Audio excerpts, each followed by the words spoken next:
Hello students. तो पिछले class में हम लोग magnetic field due to current in a circular loop समझ रहे थे, है ना। कि सर्कुलर लूप है, करंट जो है सर्कुलर वे में, यानी जो वायर है या जो तार है वो सर्कुलर शेप में, आर्क के शेप में है, और यानी कि एक सर्कुलर लूप बना रहा है। सर्कुलर लूप यानी कर्व पाथ में है और पूरा क्लोज्ड है। सर्किट क्लोज है तभी तो करंट फ्लो करेगा, तो उसी को बोला जा रहा है सर्कुलर लूप। तो करंट जब कर्व पाथ से जाएगा, एक वायर है जो कर्व्ड है, सर्कुलर शेप का है या सेमी सर्कुलर शेप का है, उसमें जब करंट फ्लो करेगा तो उसमें कैसी मैग्नेटिक फील्ड जनरेट होगी, इसके बारे में हम लोग डिस्कस कर रहे थे। ऑलमोस्ट मैक्सिमम चीज़ें हम लोगों ने डिस्कस कर ली थी। एक बार फिर से इसको जल्दी समझ लेते हैं, फिर नेक्स्ट टॉपिक पे आते हैं, ठीक है। तो देखिए यहाँ पर ये हमारा सर्किट बना, ये वायर है, ये कार्डबोर्ड है चौकोर शेप का या रेक्टेंगुलर शेप का, उसमें पंच किया गया इस वायर को, मतलब होल करके यहाँ से धंसाया गया है और इधर से फिर निकाल कर दोनों एंड को बैटरी और स्विच से जोड़ दिया गया है। सिंपल, जैसे कि हम लोग स्ट्रेट कंडक्टर के केस में समझे थे, सिमिलर है, बस यहाँ पे वायर जो है कर्व कर दिया गया है, इसलिए इसको सर्कुलर लूप जैसा शेप मिल गया है। ओके, अब यहाँ पे चूँकि हम लोग राइट हैंड थंब रूल पढ़ चुके हैं तो उसको अप्लाई करके हमको देखना पड़ेगा कि इधर करंट जा रहा है और इधर से करंट आ रहा है। तो जाते समय क्या डायरेक्शन होगा मैग्नेटिक फील्ड का या मैग्नेटिक फील्ड लाइंस का, क्योंकि राइट थंब रूल तो हमको हेल्प करता है मैग्नेटिक फील्ड के डायरेक्शन को पता करने में, है ना। अगर आपको करंट का डायरेक्शन पता है तो करंट का डायरेक्शन तो हमको पता है क्योंकि टर्मिनल हमको पता है, तो यहीं पॉजिटिव टर्मिनल से होते हुए नेगेटिव तक आएगा। तो हम लोग उसी राइट हैंड थंब रूल की सहायता से पता करेंगे कि यहाँ पे किस डायरेक्शन में मैग्नेटिक फील्ड लाइंस होंगी या मैग्नेटिक फील्ड होगा और यहाँ पे किस डायरेक्शन होगा। तो सबसे सिंपल है, यहाँ से देखिए करंट यहाँ से निकल रहा है, करंट ऊपर जा रहा है ना, तो यहाँ पे ऊपर ही निकलेगा, यहाँ से जो होल है इस होल से। तो करंट का डायरेक्शन ये है हमारा, ये मेरा राइट हैंड है ना, ये राइट हैंड है और ये थंब है ऊपर की तरफ, करंट की डायरेक्शन में ही थंब होना चाहिए, सही है। और मेरी उंगलियां अंदर की तरफ मुड़ रही है ना, अंदर की तरफ मुड़ रही हैं। कैसे, अगर इसको मैं आप इमेजिन करेंगे, सोचेंगे या खुद करके समझेंगे, ये करंट ऊपर जा रहा है, मान लीजिए आपकी तरफ है, ये करंट सीधा जा रहा है और मेरी उंगलियां ऐसे मुड़ रही हैं। कैसे, क्लॉक के डायरेक्शन में या क्लॉक के अगेंस्ट। क्लॉक तो ऐसे चलता है लेकिन मेरी उंगलियां ऐसे मुड़ रही हैं, है ना, ऐसे मुड़ रही हैं। तो मैग्नेटिक फील्ड का डायरेक्शन क्या होगा, एंटी क्लॉकवाइज। इसलिए आप देख रहे होंगे एंटी क्लॉकवाइज का मैंने इंडिकेशन दिया हुआ है ना। तो जो करंट इधर से जा रही है सीधे, तो मैग्नेटिक फील्ड या मैग्नेटिक फील्ड लाइंस का जो डायरेक्शन है वो एंटी क्लॉकवाइज होगा, ठीक है। तो इस तरह सारी मैग्नेटिक फील्ड लाइंस ऐसे होंगी। अब जब वायर जो है दूसरे एंड पे जाएगा, जहाँ से पंच करके वापस ये कनेक्ट हुआ है दूसरे एंड से, तो यहाँ पे करंट का डायरेक्शन नीचे है, यानी मुझे अब राइट हैंड अपना इस तरह पकड़ना पड़ेगा क्योंकि हमको थंब को करंट के डायरेक्शन में ही रखना है, ठीक है। तो करंट नीचे आ रहा है, थंब भी मेरा नीचे, और मेरी उंगलियां देखिए किस तरह बंध रही हैं, ऐसे, है ना। अब इसको इस सामने की तरफ मैं दिखाऊं तो मान लीजिए करंट जा रहा है नीचे की तरफ, ये अंगूठा मेरा इधर नीचे मान लीजिए, और ये मेरी उंगलियां कैसे बंध रही हैं, ऐसे ऐसे ऐसे, और ऐसे क्या घूमता है, क्लॉक। तो क्लॉक वाइज ये हो गया, है ना। तो यहाँ पे क्लॉक वाइज ये मैग्नेटिक फील्ड का डायरेक्शन है या पैटर्न है, ठीक है ना। तो ये सारे जो मैग्नेटिक फील्ड लाइंस ढेर सारी बनेंगी इस तरह के कर्व पाथ में, वो क्लॉकवाइज डायरेक्शन में बनेगी, है ना। फिर इस तरह से ढेर सारी मैग्नेटिक फील्ड लाइंस बनते बनते बनते फिर एक ऐसा पॉइंट आएगा जहाँ पर मैग्नेटिक फील्ड लाइंस इक्वल हो जाएगी, एकदम स्ट्रेट हो जाएंगी, जिस तरह से स्ट्रेट हमारा एक कंडक्टर था उस तरह की हो जाएंगी, है ना। तो ऐसे तो पहले कर्व पाथ रहेंगे, फिर नंबर ऑफ टाइम ढेर सारी ये कर्व लाइन या मैग्नेटिक फील्ड लाइंस बनेगी, और अल्टीमेटली एक ऐसा पॉइंट आएगा जब दोनों तरफ की मैग्नेटिक फील्ड लाइंस स्ट्रेट हो जाएंगी। ओके, तो इसलिए ये स्ट्रेट और सेंट्रल वाला जो हमारा लाइन है मैग्नेटिक फील्ड लाइन, वो एकदम स्ट्रेट है, ठीक। ओके, तो ये आपको समझ में आ गया होगा कि राइट हैंड थंब रूल का इस्तेमाल करके हम लोग किस तरह से मैग्नेटिक फील्ड लाइंस या मैग्नेटिक फील्ड का डायरेक्शन पता कर सकते हैं। ये हो गया। अब इसके बाद इसका कॉन्सेप्ट थोड़ा समझना था कि देखिए इसमें एक्सपेरिमेंटली इसको करके प्रूव किया गया है, देखा गया है कि मैग्नेटिक फील्ड लाइंस जो है सेंटर में जहाँ पे वायर कनेक्टेड है, मतलब जहाँ पे पंच किया गया है इस कार्डबोर्ड में, वहाँ पे अगर हम लोग कंपास रखते हैं तो उसमें डिफ्लेक्शन तेज होता है, यानी वहाँ मैग्नेटिक फील्ड ज़्यादा है, और जैसे उससे दूर जाते हैं सेंटर से तो मैग्नेटिक फील्ड वीक होते जाता है, ठीक है। इस केस में भी ऐसा होता है, लेकिन यहाँ पे जब कंपास नीडल लाया गया सेंट्रल पॉइंट पे, तो यहाँ पे कंपास नीडल क्या होगा, बहुत तेज़ी से मूव करने लगा, तो इसका मतलब है कि जो मैग्नेटिक फील्ड लाइंस हैं, ये देखिए दोनों का डायरेक्शन क्या है, एक ही तरफ है ना। मैग्नेटिक फील्ड लाइंस का एक ही तरफ है, ऊपर की तरफ जा रही है ना। अगर देखेंगे सारे कर्व पाथ इधर की सब ऊपर जा रही हैं और अल्टीमेटली स्ट्रेट हो जा रही हैं। तो सभी मैग्नेटिक फील्ड लाइंस का डायरेक्शन सेम है।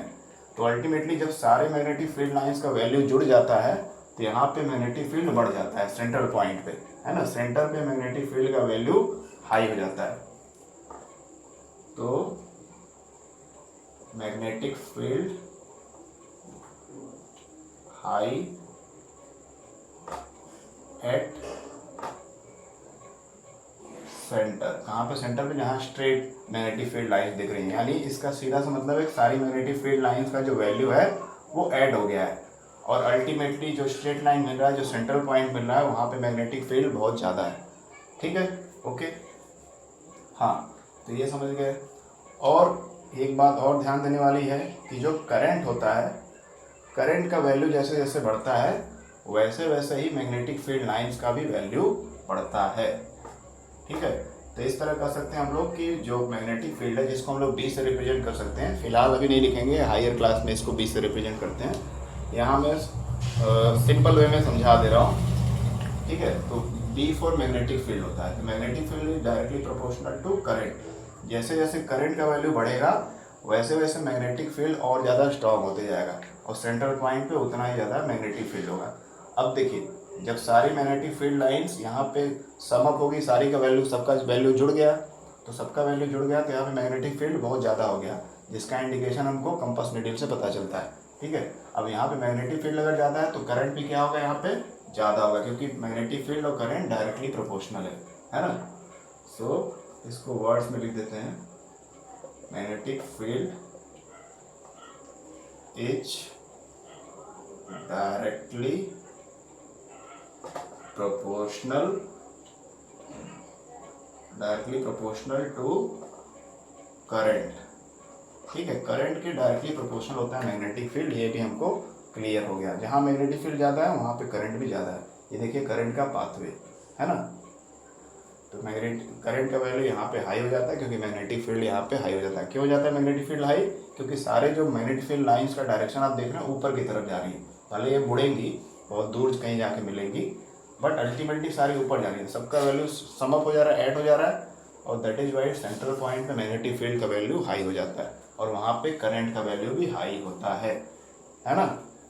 ये हम लोग पीछे भी कॉन्सेप्ट पढ़ चुके हैं कि जैसे जैसे करंट बढ़ता है वैसे वैसे मैग्नेटिक फील्ड भी बढ़ता है। तो वही चीज़ यहाँ पर है, अगर मैग्नेटिक फील्ड ज़्यादा है तो दैट मीन्स करंट भी वहाँ पे ज़्यादा फ्लो हो रहा है। ठीक, ये हो गया। दूसरा इसमें अगर देखें तो मैग्नेटिक फील्ड क्या है, सेंटर पे बहुत ज़्यादा होता है, दूर जाने में कम होता है, फिर बाद में सेंट्रल पॉइंट पे, देखिए यहाँ पे सेंटर एक तो यहाँ है जहाँ पंच लाइन है, एक मेन सेंटर हमारा यहाँ है। तो हम बात करेंगे इस मेन सेंटर की, है ना। इस मेन सेंटर पे सारे जो मैग्नेटिक फील्ड हैं वो सारे के सारे ऐड हो जा रहे हैं। यहाँ पे मैग्नेटिक फील्ड बहुत ज़्यादा है तो इसको मेन सेंटर मानेंगे। ठीक, तो ये हमारा मेन सेंटर हो गया। ओके, ठीक है, ये हमारा सेंटर हो गया। सेंटर से दूर जाने में मैग्नेटिक फील्ड वीक हो रही है, इधर भी, और सेंटर पे बहुत ज़्यादा मैग्नेटिक फील्ड हमारा है। ओके, तो इससे ये पता चलता है कि magnetic field is inversely proportional to radius of the curved path. जो कर्व्ड पाथ है उसका जो रेडियस है, ये जो रेडियस है, ये रेडियस है, ये इसका रेडियस है ना। कई सारे मैग्नेटिक फील्ड लाइंस होंगी, तो रेडियस जैसे जैसे बढ़ता है वैसे वैसे मैग्नेटिक फील्ड घटता है। अब आप यहाँ से देख रहे होंगे कि ये सेंटर है ना, वो भी सेंटर है, वहाँ से वायर जा रहा है, पंच लाइन का सेंटर है ना। ठीक, लेकिन हमारा जहाँ पे मैग्नेटिक फील्ड लाइंस ऐड हो रहा है वो हमारा मेन सेंटर है। ये भी सेंटर्स तो हैं, यहाँ पे पंच किया गया, तार को खोस करके नीचे लगाया गया है, बट मेन सेंटर हमारा वहाँ है जहाँ मैग्नेटिक फील्ड सबसे ज़्यादा है। तो सबसे ज़्यादा कहाँ है, जहाँ पे सारे मैग्नेटिक फील्ड लाइंस जो एक ही डायरेक्शन में थी जुड़ जा रही है, सबका वैल्यू जुड़ जा रहा है, इसलिए मैग्नेटिक फील्ड यहाँ पे हाई है, इसी को हम अपना मेन सेंटर बोलेंगे। तो मेन सेंटर से दूर अगर मैग्नेटिक फील्ड है तो उसकी वैल्यू कम हो जाएगी, यानी magnetic field is inversely proportional to the radius of the curved path, है ना। तो यानी रेडियस बढ़ेगा तो मैग्नेटिक फील्ड घटेगा, और मैग्नेटिक फील्ड अगर बढ़ेगा तो रेडियस घटेगा। ठीक, यानी सेंटर के पास मैग्नेटिक फील्ड ज़्यादा होगा। ये हमको क्लियर हो गया। ठीक है, मैग्नेटिक फील्ड इज इनवर्सली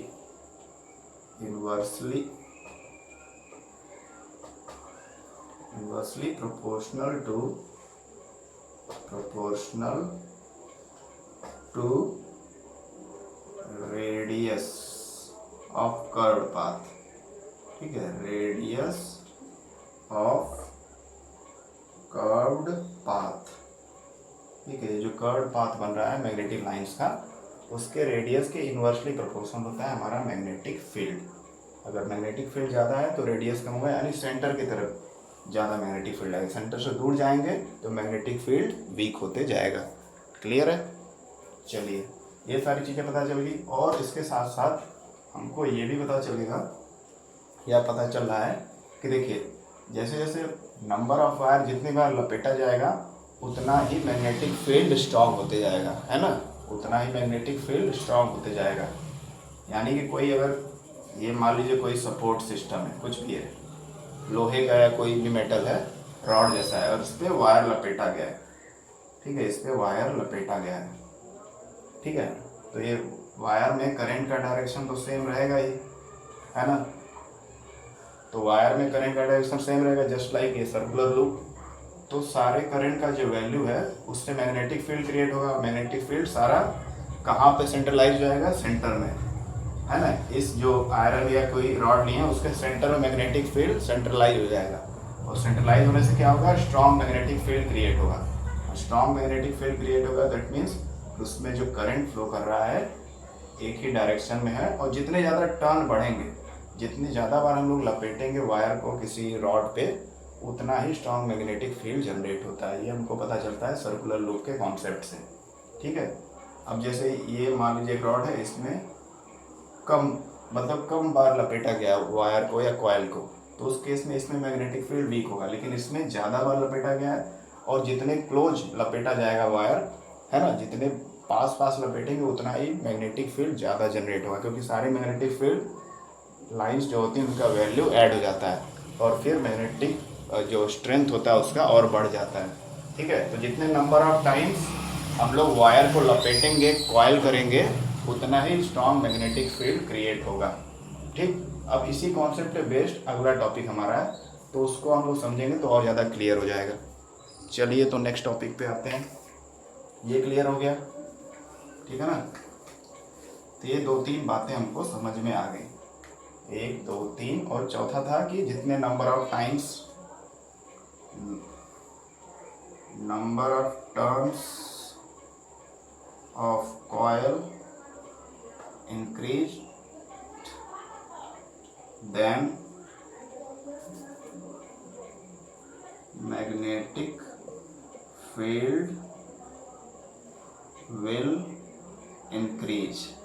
ठीक है, किसी भी वायर पे अगर वायर कॉइल को, किसी भी सपोर्ट सिस्टम, कोई भी रॉड है, उस पर वायर को लपेटा जाए जितना मैक्सिमम टाइम्स, कितना क्लोजली पैक, जैसे आप स्प्रिंग देखते होंगे, स्प्रिंग भी लपेटा जैसा कॉइल जैसा ही रहता है। अब ये जैसे है, इसी पे बार बार कॉइल को लपेटा जाए, कॉपर का या कोई भी अच्छा कंडक्टर लपेट दिया जाए, और फिर उसको सर्किट से कनेक्ट कर दिया जाए, तो उसमें मैग्नेटिक फील्ड ज़्यादा क्रिएट होगा, और कम बार लपेटा जाएगा तो कम क्रिएट होगा।